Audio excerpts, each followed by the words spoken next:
A Target shop is generating outrage because the anti-theft stickers are only appearing on darker shades of makeup. Naturally, we saw the social justice crowd outraged, saying, "What are you trying to imply about people of color?" The reality is, it's actually much simpler than that. One person commented the reason the anti-theft stickers appear on only these specific colors of makeup shades is because a computer program likely assigned the highest risk items and said, this is where the stickers go. So the people who are stealing, the makeup that gets stolen the most is the darker colored makeup. Now, this presents a huge problem for the social justice activists. There was no individual who was racist. It was a computer calculating numbers. What do you say to that? I do have some responses to the racists, who I think are awful people, but the narrative that they try to come up with, it doesn't make sense. That an individual at the store was racist, the computers are racist. Sorry, a computer is not racist. The programmer, maybe.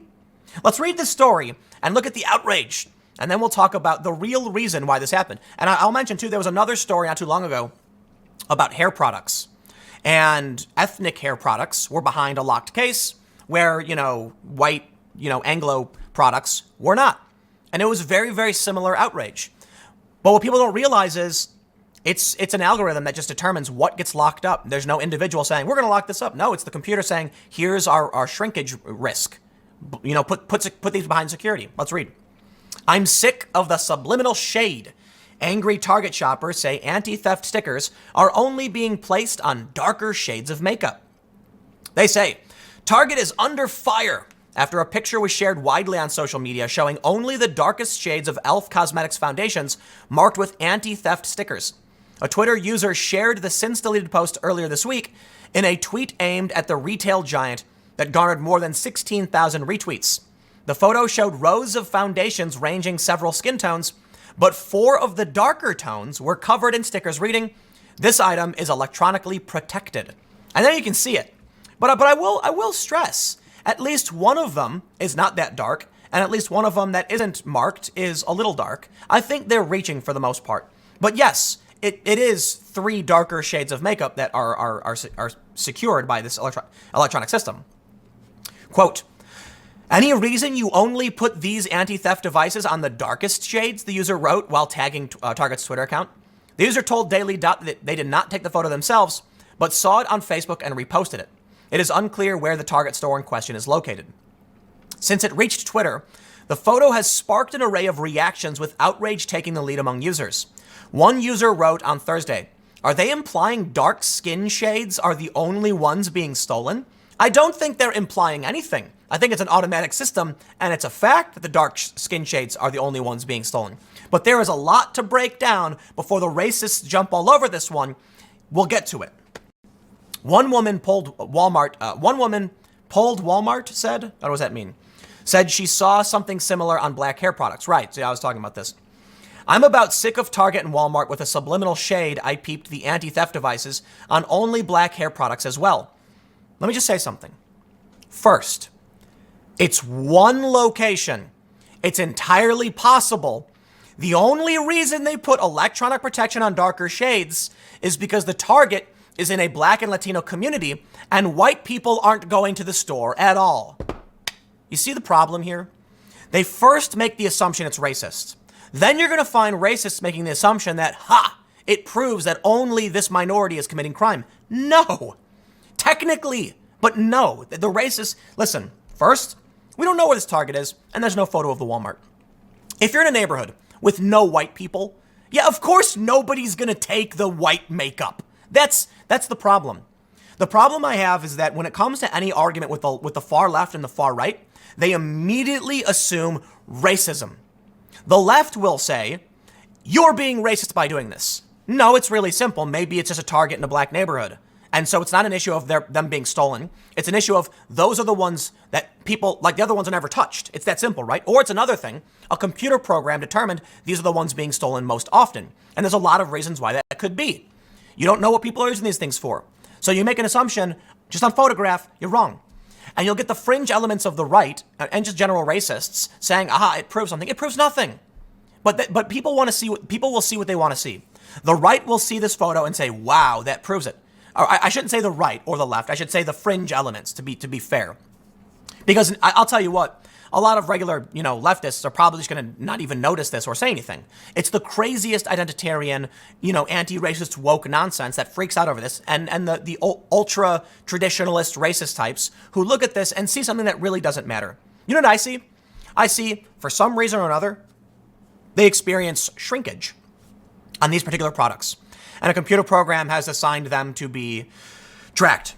We can get into the nitty-gritty of actual social justice and say that, minority communities tend to be more impoverished due to a lack of access to historical wealth and marginalization and things like that, which creates a backwards trend, producing more poverty in one area, which results in more crime. Or I can just say simply, it might just be a target in a black neighborhood, right? Is that so crazy? Guess what?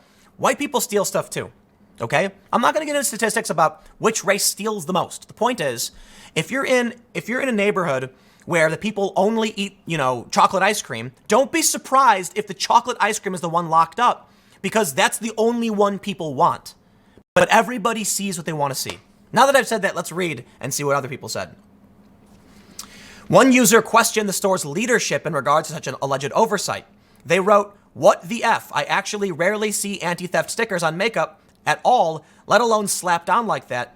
That does not look like an actual decision made by leadership." I mean, dude, you want to be honest? You can peel those things off, right? Don't break the law. Two women who reportedly worked at American Eagle pointed out that teenage girls tended to steal the most items in their experience.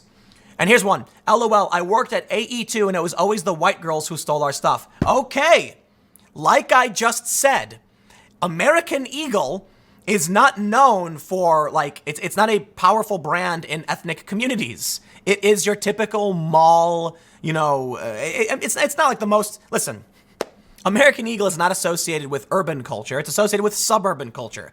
So are you surprised that white girls were most likely to be stealing from your store? They were probably the most likely to go to your store in the first place. See, this is the thing, man. In all things political, people make assumptions based on their confirmation bias instead of stopping and thinking about all of the factors. So let's be real.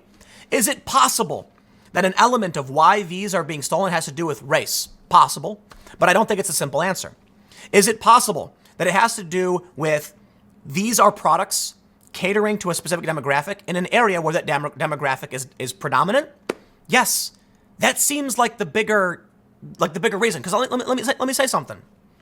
If you work at American Eagle, and you're only seeing white girls stealing, and then you see the stickers on the darker skin tone items, it seems to me like the issue is the demographic of your area.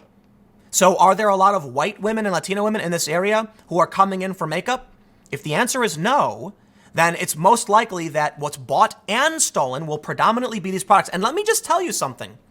Did you notice in this photo that one of the sections is, so you've actually got 4, 4, 4, 3, but one of the items with the sticker on it only has 2. You know what that means? It seems the demand is a little bit higher. Now, I could push back and say next to it you've got foundation with only one of each. But in terms of this specific brand, it looks like there might be more demand for this.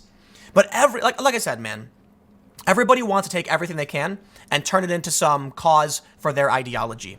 And I sit here and I try and break down, full stop, what could cause this and why? What's the simple solution? And the simple solution is different neighborhoods, different demographics, different likelihood of purchasing and theft. This person posted, "All right, I have a serious question here.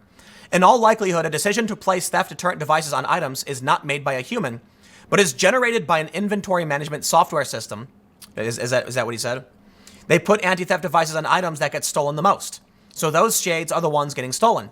The other issue is they believe that the store is trying to imply something by doing it. As if there's a racist manager laughing, being like, "I'm going to put the anti-theft ones on these for no reason." Let's say they actually did manually choose to do that. Yeah, they're probably looking at their list and saying, these are the ones that are getting stolen. Let's put the anti-theft on this. Maybe it's actually because that's the shades that are being stolen. They put anti-theft devices on items that get stolen. That's what's getting stolen. In an entirely different reaction to the viral photo, other users joked about e.l.f.'s cheap prices and how stealing it was basically free. Some e.l.f. products are sold for as low as $1. It's only e.l.f. makeup. It's basically free, a woman wrote. Who's really out here stealing elf cosmetics? Now you gotta throw shade at the makeup company? Come on. People, Jimmy Kimmel said this years ago, and it's a shame how far down the well, like how far he's fallen. But he said being outraged online is, for no reason, is like apparently the biggest hobby for people right now. And this is what we get. They're outraged about the photo. They're outraged about the outrage. They're outraged about the cosmetics themselves. And then here I am, outraged that people don't understand why it happens. It's just constant outrage. So you know what, man? I will say this. Social justice outrage is often skin deep. They don't think about what causes a problem, so they can't solve it. Homelessness, for example, is not caused by someone having no money. You know, I was thinking about something I was thinking about something funny once, because I saw like I can't remember what it was, but someone was fundraising for feeding the homeless. And it was funny to me because I've been homeless, I've been hungry, but not necessarily at the same time. And so I was talking to someone, and they were trying to they were taking donations to help feed the homeless, and I said the homeless aren't hungry, the homeless need homes. And they were like, oh, but people who are outside, we do a soup kitchen, and I'm like, why are you gonna assume that a homeless person is hungry? They're not. You didn't call them foodless people, right? So here's the issue. Like I worked as a director at a nonprofit doing fundraising for this stuff, and they seem to think people who don't work in these industries can't tell you why the problem is happening because there's too much they don't know, and they don't know what they don't know. So they see a person sleeping outside and say, if only that person had a house. No, dude, that person might want to be homeless. I kid you not. They do. They choose it. That person might be unable to work due to mental illness. You can't just do that. It doesn't solve the problem. In fact, some problems can't be solved. But I thought this was a really good example of how the social justice outrage is incorrect. They see this and they assume it was a racist who did it. In reality, there are 1,000,001 reasons why it could have happened. And racism is not at the top of the list. I'll leave it there. You get the point. I'll see you all. I think I have one more segment coming up in a few minutes, and I will see you there.